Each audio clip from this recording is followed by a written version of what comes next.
வணக்கம் மக்களே, எப்படி இருக்கீங்க? எல்லோரும் நல்லா இருக்கீங்களா? என்னை ஒரு சகோதரி இன்ஸ்டாகிராமில் கேட்டிருக்காங்க, நீங்கள் எங்கேயும் வேலைக்கு போகிறீங்களா? உங்கள் வீடியோ நாங்கள் வந்து டெய்லி நான் பார்ப்பேன் உங்களோடது, நீங்கள் வீடியோ போடுறதில்ல, எதனாலக்கா அப்படின்னு கேட்டிருக்கீங்க. நானும் வேலைக்கு போகிறேன், அதனால தான் நான் வீடியோ போடுறதில்ல ரொம்ப அப்படின்னு சொல்லி அந்த சகோதரிக்கு சாரியாக சொல்லிக்கிறேன். அப்புறம் இன்னொன்று, அவங்க கேட்டிருக்காங்க, நீங்கள் வந்து இப்போ ஒரு 100 வருஷத்துக்கு முன்னாடி மருமக மாமியார் எப்படி இருப்பாங்கன்னு கேட்டிருக்காங்க. கண்டிப்பாக சொல்கிறேன். அந்த காலத்துலலாம் பார்த்தீங்கன்னா மருமகளை வந்து மாமியார் தான் கொடுவனை பண்ணுவாங்க. எப்படின்னா மகனுக்கு வந்து பொண்ணு பார்க்க போகிறோம் அப்படின்னாவே என்ன சொல்லுவாங்கன்னா, அதாவது வந்து மகனை வச்சு தான் வரதட்சணையே பேச ஆரம்பிப்பாங்க. அதாவது 100 வருஷத்துக்கு முன்னாடியெல்லாம். அப்போ என்னென்னா பொண்ணுக்கு வந்து மாப்பிள்ளையெல்லாம் கிடைக்காது. அப்போ உள்ள காலத்தில் கிடைக்காது. கல்யாணத்துக்கு வந்து ரொம்ப நகை கொடுத்தா தான் கல்யாணம் பண்ணுற நிலைமைக்கு அப்போது ஒரு காலம்லாம் நடந்துச்சு. அப்போ வந்து என்ன பண்ணுவாங்கன்னா, மாமியார்கள்லாம் கேஸை திறந்து விட்டு தான் மருமகள்லாம் கொள்கிற காலம்லாம் அது இருந்தது. ஆனால் நிறைய இடத்துல அப்படி தான் நடந்துச்சு. அது வந்து இந்த இந்தியாவுக்கே தெரியும் அது அப்படி நடந்ததுன்னு. ஆனால் இப்போ உள்ள சுச்சுவேஷனுக்கு மருமகள், அதாவது வந்து இப்போ உள்ள காலம் கட்டம் எப்படின்னா, மாமியார் வந்து இப்போ நல்லவங்களாக இருக்காங்க. ஒரு சில இடத்துல மருமகளுக மோசமாக இருக்காளுங்க. அது ஏன் அப்படின்னா, கல்யாணம், அதாவது வந்து தாய் வீட்டிலேருந்து தான் நம்ம வந்து கல்யாணம் பண்ணிக்கிட்டு வரோம்.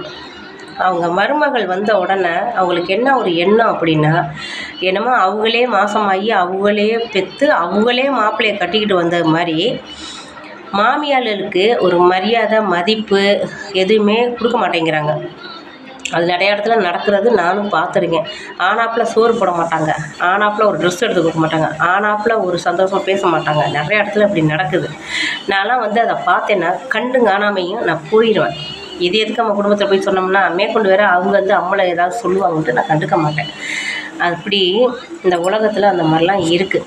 நான் என்ன சொல்கிறேன்னா, பையனை பெற்ற, அதாவது வந்து பையங்களுக்கு இது கொஞ்சம் எடுப்புக்காட்டாக இருக்கட்டும். நிறையா பேர் என்கிட்ட கேட்டிருக்கீங்க, உங்களால் முடிஞ்சால் உங்கள் தாய் தகப்பனை வச்சு கஞ்சி ஊற்றுங்க, இல்லையா இருக்கிறதே இருக்குது ஓமு, அதில் கொண்டு போய் உங்கள் தாய் தகப்பனை சேர்த்துருங்க.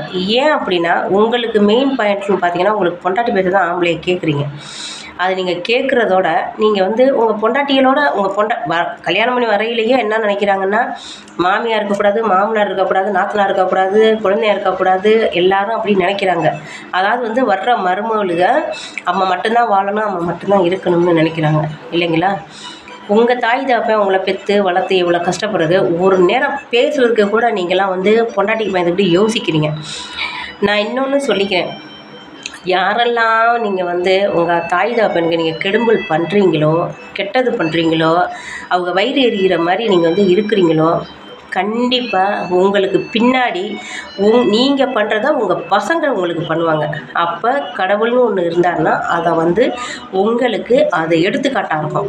ஏன்னா ஒரு பெத்த தாய் வயிறு வந்து ஒரு ஆம்பளை பிள்ளைக்கும் சரி பொம்பளை பிள்ளைங்க எரியக்கூடாது. அவங்க வந்து ஐயோ அவங்கள அப்படி பண்ணிட்டாங்களேன்னு எரிஞ்சிச்சுன்னு வச்சுக்கோங்களேன், அது ரொம்ப தப்பு, சரிங்களா? அதையும் நான் உங்கள்கிட்ட சொல்லிக்கிறேன். ஏன்னா எனக்கு ஒரு 2 சிஸ்டர் எனக்கு வந்து இதில் போட்டிருந்தாங்க, நீங்கள் இந்த மாதிரி கொஞ்சம் பேசுங்க, நிறையா இடத்துல நடக்குது அப்படின்னு. ஆனால் அவங்க வீட்லேயே நடக்குதுன்னு தான் அவங்க எனக்கு சொன்னாங்க. எங்கள் வீட்லேயே வந்து நடக்குதுக்கா, இந்த மாதிரி இருக்குது அப்படின்னு. அதே மாதிரி அந்த சகோதரிகளுக்கும் நான் நன்றியை தெரிவிச்சுக்கிறேன். அவங்க வீடியோ போட சொன்னதுனால தான் அதையும் நான் போட்டேன். இல்லாட்டி இதை நம்ம பேசணும் அவசியம் கிடையாது. உலகத்தில் இருக்கிற ஆம்பளை பசங்களுக்கு சொல்கிறேன், அண்ணனாக இருக்கட்டும், தம்பியாக இருக்கட்டும், பெற்ற பிள்ளைகளாக இருக்கட்டும், ஒரே மாதிரி இருங்க. மருமகளுங்க இன்றைக்கி வந்தவங்க தான் கடைசி வரையும் மருமகள் வந்து உங்களுக்கு பொண்டாட்டி வந்து இருப்பாங்க, இல்லைன்னு சொன்னால் அவங்களுக்கு மருமக தான் வேணும். இப்போ உள்ள சுச்சுவேஷன் பார்த்தீங்கன்னா, மாமியார் வந்து மருமகளை வந்து மகமாக தான் இப்போ பார்க்க ஆரம்பிக்கிறாங்க.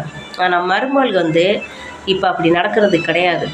மருமகளுக வந்த உடனே வீட்டை விட்டு வெளியே போகணுன்னு தான் நினைக்கிறாங்க இப்போ இருக்கிற மருமகளுக. அது எவ்வளோதுக்கு எவ்வளோ இந்த உலகத்தில், இந்த இந்தியாவில் எவ்வளோக்கு யார் மாறணுமோ மாறிக்கங்க.